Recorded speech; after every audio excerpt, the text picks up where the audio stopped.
Realme 7 में writing कैसे change करें। नमस्कार दोस्तों, स्वागत है आप सभी का तिकराज यूट्यूब चैनल पर। तो दोस्तों, आज के इस वीडियो पर मैं आपको बताऊंगा कि आप जो है कैसे राइटिंग चेंज कर सकते हैं। ठीक है। तो अगर दोस्तों आपको आपका जो राइटिंग जो है वो आपके पसंद का नहीं है। ठीक है, आपके मोबाइल पे जो भी लिखा हुआ है यहाँ पे आप देख सकते हैं। अगर वो आपके पसंद का नहीं है तो आप उसको चेंज कर सकते हैं। ठीक है। तो कैसे चेंज करना है मैं आपको इस वीडियो पे वही बताने वाला हूँ, तो आप वीडियो के साथ अंत तक बने रहिए। साथ ही साथ अगर आपने चैनल को सब्सक्राइब नहीं किया है तो सब्सक्राइब करते हुए बेल आइकन को क्लिक करें। यदि आप ऑनलाइन पैसा कमाना चाहते हैं तो वीडियो डिस्क्रिप्शन पर आपको लिंक मिल जाएगा। ठीक है, तो चलिए शुरू करते हैं।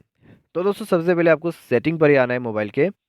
एंड देन आपको स्क्रॉल डाउन करना है, अपने home screen and lock screen magazine को ओपन करना है। उसके बाद नीचे में जाने के थीम, सेट थीम पर क्लिक करना है। उसके बाद ऊपर में देखिए फ़ॉन्ट मिलेगा, फ़ॉन्ट पे क्लिक कीजिए, ओपन थीम स्टोर पे क्लिक कीजिए नीचे में।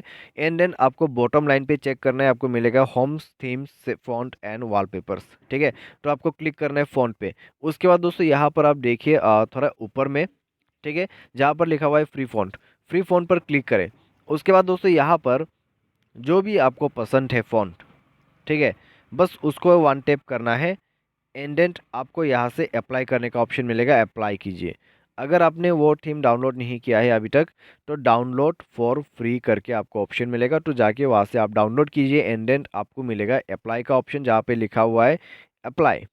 ठीक है, तो वहाँ पे वन टैप क्लिक करके आप डायरेक्टली फ़ोन को चेंज कर सकते हैं। तो इस प्रकार से दोस्तों आप जो है अपने मोबाइल के राइटिंग को चेंज कर सकते हैं। आज की इस वीडियो पर दोस्तों बस इतना ही। उम्मीद करते हैं आपको वीडियो पसंद आया होगा। Thanks for watching.